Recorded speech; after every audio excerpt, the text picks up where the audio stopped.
Jane, you seriously need a break from all these dusty books. It's Clara's birthday bash tonight.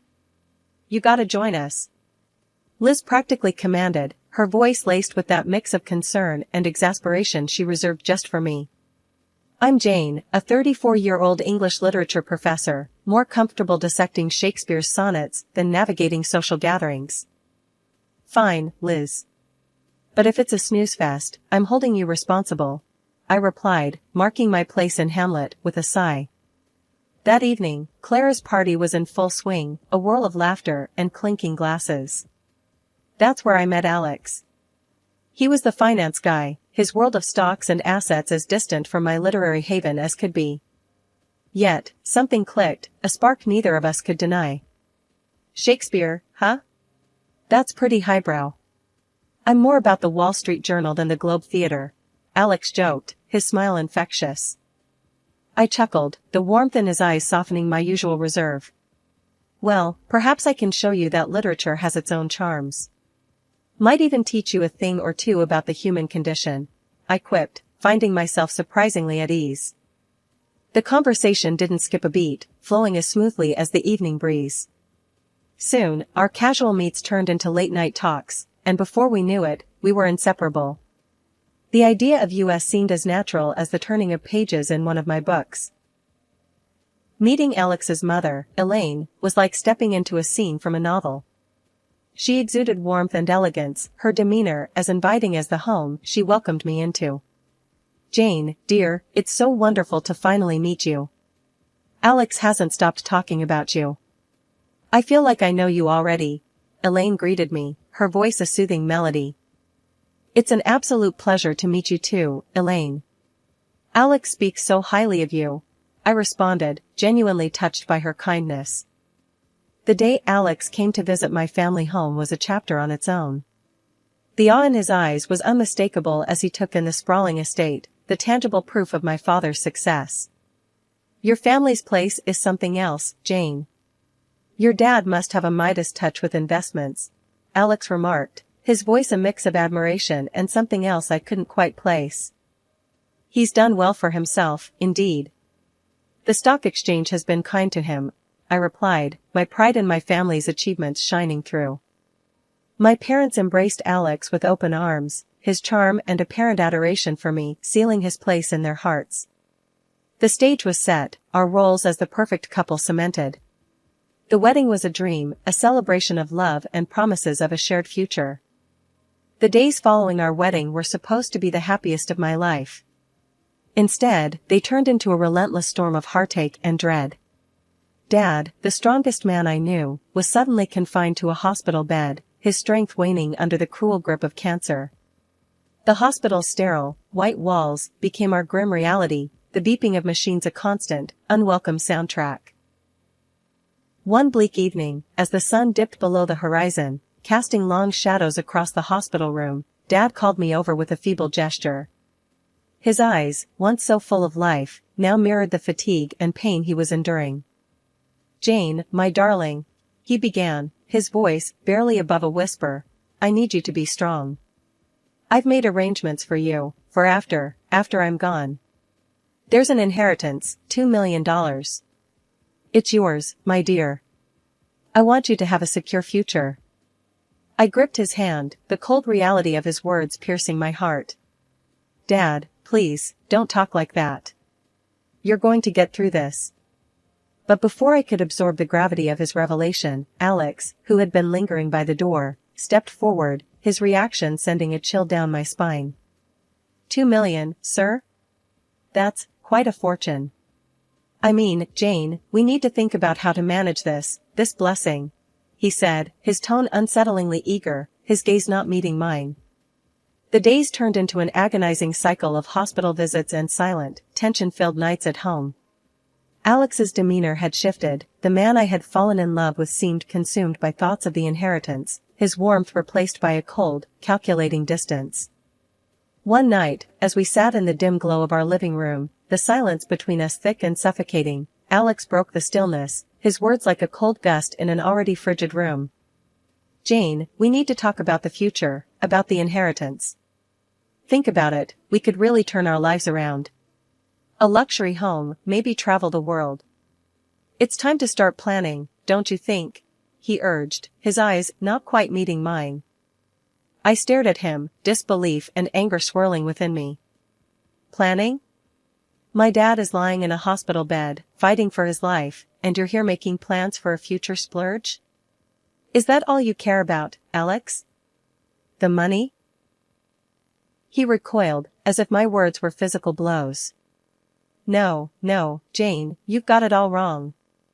I'm just trying to look out for us, for our future. I didn't mean to. But his words rang hollow, the apology a feeble attempt to mask the naked greed that had seeped into his voice. In that moment, a painful truth began to dawn on me. The man I had vowed to spend my life with was a stranger, his thoughts not on the profound loss we were about to face, but on the financial gain it would bring. Life after Dad's diagnosis was like walking through a never-ending fog. My home, once a place of laughter and warmth, felt cold, the air thick with unsaid words and hidden agendas. Elaine, Alex's mom, came into our lives like she was the cavalry, ready to save the day. But her eyes, sharp and calculating, told a different story. Jane, honey, you're worn to a thread, Elaine said one evening, her voice smooth, but with an edge that made me uneasy. Let me help around here. You shouldn't carry all this alone. I was too tired, too beaten down by the relentless waves of worry, to argue. Thanks, Elaine. I appreciate it, I really do, I replied, trying to muster a smile. But the real storm was still brewing, quietly, sneakily. That night, Elaine came to my room with a small bottle in her hand. Jane, you look like you could use some real rest. These will help you sleep. Trust me, she said, pushing the bottle of pills towards me. Something in her insistence set off alarm bells in my mind, but the promise of a few hours free from my racing thoughts was too tempting.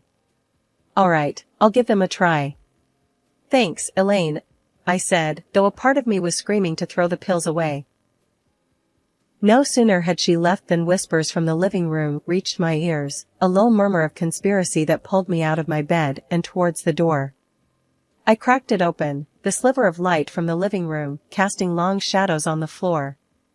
Alex's voice, usually so warm and loving, was cold, almost cruel. She's out like a light, Mom. Those pills knock her right out. We can talk business now, he said, a hint of glee in his tone that turned my blood to ice. Elaine's reply was a quiet, venomous chuckle. Perfect. Now, about that inheritance. Half of it is legally yours, you know. We're talking about a serious cash injection. I couldn't believe what I was hearing. These were the people who were supposed to be my family, my support. Instead, they were plotting like villains in one of the tragedies I taught in class. Alex's next words were a punch to the gut. Half? That's kids' play, Mom. I want the whole pie. We need to figure out how to get Jane to sign it all over. Once I have the cash, I can cut her loose. I stood there, my hand on the doorknob, feeling like the floor had just dropped away from under me. This wasn't just a betrayal, it was a full-blown conspiracy, a plan to rob me of my inheritance, my dignity, my life as I knew it. The morning sun did little to brighten the heavy atmosphere in the house after I uncovered Alex and Elaine's despicable scheme. Sitting at the kitchen table, the untouched coffee in front of me turned cold, a stark reminder of the chilling conversation I had overheard. The betrayal felt like a gaping wound, and I was at a loss, unsure how to navigate this treacherous storm. Mom entered the kitchen, her steps firm, her presence always a beacon of strength in our home. She noticed my distress immediately, her perceptive eyes missing nothing.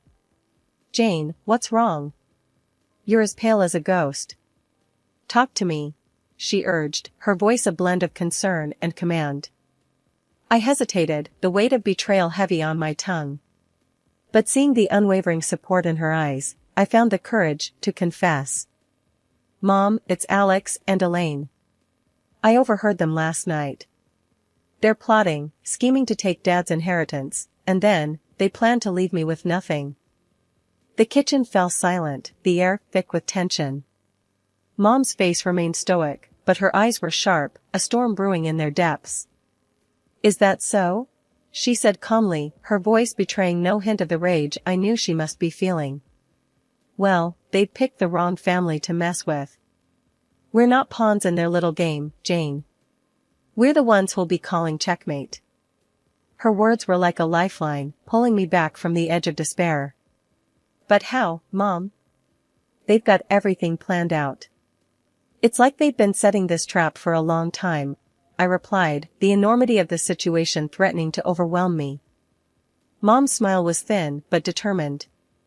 Planning is one thing, executing is another. They think they're clever, but they're not the only ones who can play this game. We need to be strategic, think 2 steps ahead. The kitchen became our war room, the table a battleground where strategies were formed and tactics were laid out. First, we need to secure your assets, make sure they can't get their hands on what's rightfully yours, Mom said, her mind racing through the legal labyrinths. But Mom, the inheritance is huge, and it's all in my name. How can we protect it from them? I asked, the problem seeming insurmountable. She gave me a look that was both fierce and reassuring. We'll consult with the best lawyers, set up trusts, do whatever it takes. Your father didn't work his whole life for his legacy to fall into the hands of vultures. As the plan took shape, I felt a spark of hope ignite within me. Mom, you're incredible. I don't know what I'd do without you. Her hand reached across the table, gripping mine with a strength that bolstered my resolve. You're your father's daughter, Jane, strong and smart. You'll never have to face anything alone. Now, let's put our plan into action and show those snakes they've bitten off more than they can chew. The day of the will reading was like the calm before the storm. The notary's office was stark and formal, a stark contrast to the turmoil churning in my heart. Alex and Elaine were there, their faces poorly masked with faux solemnity, but their eyes, hungry and calculating, betrayed their true intentions. The notary, a stern-faced man with a no-nonsense air, cleared his throat, breaking the tense silence. We are gathered here to read the last will and testament of Mr. James Harrington. As per his wishes, the contents of the will are to be disclosed in the presence of his immediate family. Alex leaned in, a wolfish grin barely concealed. This is it, Jane. Our new beginning, he whispered, his breath cold against my ear. I stiffened, repulsed by his proximity and the implication of his words. Before I could respond, the notary began to speak, his voice formal and detached. Mr. Harrington bequeathed the sum of $2 million to his daughter, Jane Harper. A gasp escaped Elaine, her facade crumbling for a moment to reveal the greed that lay beneath. Alex's hand twitched, a visceral reaction to the mention of the money. He was about to congratulate me, no doubt seeing dollar signs, when the notary continued. However, it is also stated here that Mr. Harrington incurred debts amounting to $2.5 million. The room went cold. Alex's face drained of color, his earlier excitement replaced by shock and disbelief. Elaine's mouth opened and closed, a fish out of water, her plans unraveling before her eyes. This can't be right, Alex stammered, his composure shattered. There must be some mistake. The notary, unfazed, pushed forward a stack of documents. I assure you, everything is documented and legal. Mr. Harrington's assets and liabilities are now passed on to his next of kin. Elaine's eyes darted between the papers and my stoic face. But that means, half of the debt is Alex's responsibility too? Yes, ma'am. According to the law, marital assets and liabilities are shared, the notary confirmed, his voice devoid of sympathy. The revelation hit Alex and Elaine like a physical blow. Their dream of wealth had turned into a nightmare of debt. Elaine's earlier warmth vanished, her true nature, venomous and self-serving, coming to the forefront. We're not paying for this. It's her father's mess, Elaine hissed, her earlier facade of the doting mother-in-law gone. Alex, desperation creeping into his voice, turned to me. Jane, we need to sort this out. You can't let this happen. I looked at him, the man I once loved, now a stranger driven by greed and deceit. Sort this out? Alex, you made your intentions clear. You're not in this for me or for us. You're in this for the money. The room was thick with tension, the notary a silent observer to the drama unfolding before him. In that moment, the storm broke, the veil lifted, revealing the true colors of the people I had once called family.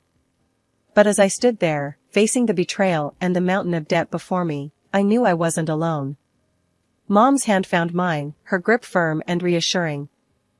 "We'll handle this, Jane. Together," she whispered, her voice a bastion of strength. Alex and Elaine, initially struck dumb by the revelation, quickly erupted into a whirlwind of fury and disbelief. "This is insane," Alex bellowed, his face contorting with anger. "Are you seriously telling me this pile of papers is for real? Show them again, this can't be happening." The notary, a pillar of calm amidst the storm, methodically laid out the documents once more. Each line, each number, was a testament to a reality they couldn't escape. Elaine, her composure shattered, turned her venom towards me.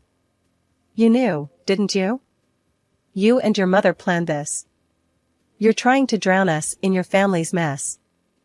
That's when Mom stood up.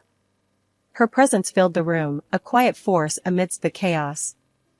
"Enough," she said, her voice cutting through the noise like a blade. "My husband had his faults, his vices. The gambling, the debts, they were his burden. And now, according to the law, they are shared by Jane and Alex." Elaine's face was a mask of rage, her earlier facade of kindness nowhere to be seen. "We're not paying for someone else's mistakes. We won't let this happen." Cornered and desperate, Alex played his final, desperate card. "If that's how it's going to be, then fine. I want a divorce. And in that agreement, we'll make it crystal clear, neither of us gets anything from the other. No claims, no money, no property. Nothing." His words, meant to intimidate, only fueled my newfound resolve. "A divorce? That's the best idea you've had in a long time, Alex. Let's make it official. You walk away empty-handed. No ties, no debts, no nothing." The agreement was drafted with clinical precision, a clear, unambiguous document that severed the ties that once bound us. We signed it, each stroke of the pen marking the end of a chapter, the end of a farce disguised as a marriage. After signing the divorce papers, the heavy door of the notary's office closed behind us with a thud that felt final. The crisp air outside did little to clear the heaviness that hung over me. Alex and Elaine, their masks of pretense thoroughly discarded now, couldn't contain their contempt. "Well, Jane, looks like you're stuck with the short end of the stick. $500,000 in debt. That's quite a hole you're in," Alex sneered, his voice dripping with disdain. Elaine's laugh was cold, void of any warmth she once feigned. "You really thought you could outsmart us? Enjoy paying off your father's mess." Just then, Mom stepped forward, her demeanor calm but with an undercurrent of steel. "You two might want to hold off on your celebrations. You see, there's more to this story." Alex scoffed, his arrogance unshaken. "What could you possibly say to change anything now, Mrs. Harrington?" Mom's smile was enigmatic, a prelude to the revelation that was about to turn the tables. "Well, for starters, Jane's not alone in this. I'm here, and unlike what you've been led to believe, the real financial genius in this family has always been me." Elaine's smirk faltered, confusion clouding her features. Alex's expression mirrored his mother's, disbelief and curiosity warring on his face. "I've been the one managing the successful investments, the stock market ventures, not my late husband. My net worth? It's currently around $70 million. And yes, Jane is my sole heir." The impact of Mom's words hit Alex and Elaine like a physical blow, their smugness evaporating, replaced by shock and a dawning realization of the grave miscalculation they had made. Alex, the color draining from his face, stammered, $70 million? But that means. Mom's gaze was unwavering, her voice firm. "It means, Alex, that you and your mother have been chasing shadows while ignoring the real treasure. Jane's inheritance from me will secure her future. As for the debts left by her father, consider them settled. I won't have my daughter burdened by them." Elaine's mouth opened and closed, words failing her for the first time. Alex, his knees seemingly unable to support him, sank to the ground, his earlier bravado shattered. Please, Jane, I didn't know. I was wrong. Forgive me, he pleaded, his voice barely a whisper, the mask of the cunning strategist gone, leaving only a desperate man in its wake. But it was too late for apologies, too late for regrets. I looked down at the man I once loved, now a stranger groveling at my feet.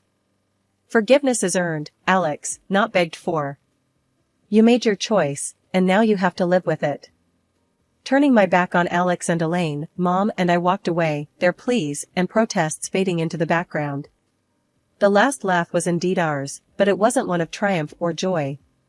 It was a laugh that acknowledged the end of a painful chapter and the beginning of a new, hopeful journey. The debt, the deceit, the heartbreak, they were all behind us now. Ahead lay a path of healing and rebuilding, with the strength and wisdom of a bond that no storm could break. The last laugh was a promise of brighter days, of a future where the shadows of the past no longer loomed over us. It was the laughter of freedom, of liberation from the chains of greed and betrayal. And as we stepped into the light of a new dawn, it was the laughter that heralded the beginning of a new chapter, written on our own terms, in our own time. The dust had settled, and the dawn of a new day brought clarity and a profound sense of peace. My life, once entangled with Alex and Elaine's deceit, was now my own. Yet, the echoes of their betrayal hadn't faded completely. Alex, in a last-ditch effort to salvage what he had lost, showed up on my doorstep, his eyes hollow, his stance one of desperation. Jane, please, you have to listen to me. I was wrong, terribly wrong. Can't we just start over, forget all that happened? He pleaded, his voice a mix of regret and fear. I looked at him, the man I once thought I knew, and felt nothing but detachment. Start over? After everything you did? Alex, you don't seem to understand. It's over. There's nothing left to say. Before he could respond, a sharp knock interrupted our standoff. Two men, faces stern and purposeful, stood at my doorstep. Are you Jane Harper? We're here about the debts your husband accrued. He's been borrowing money, making some risky deals, and it's time to settle up. The news didn't shock me as much as it might have before. Alex's capacity for deception seemed boundless. But I was prepared, the pain and betrayal I had endured had forged a resilience I never knew I had.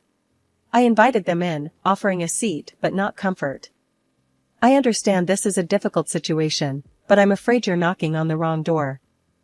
Alex's face went pale, his eyes darting between me and the creditors, the reality of his situation sinking in. I calmly presented the divorce papers, the ink dry, but the words echoing the finality of our severed ties. As you can see, we're no longer connected legally. Any debts he incurred are his and his alone. We made it explicitly clear in our divorce agreement, no claims on each other's assets or debts. The creditors scanned the documents, their expressions turning from frustration to understanding. Seems like you've got everything in order, ma'am. We're sorry to bother you. We'll take this up with Mr. Alex Harper directly. As they stood up to leave, Alex reached out, desperation clear in his voice. Jane, please, you can't let them do this. I'm ruined without your help.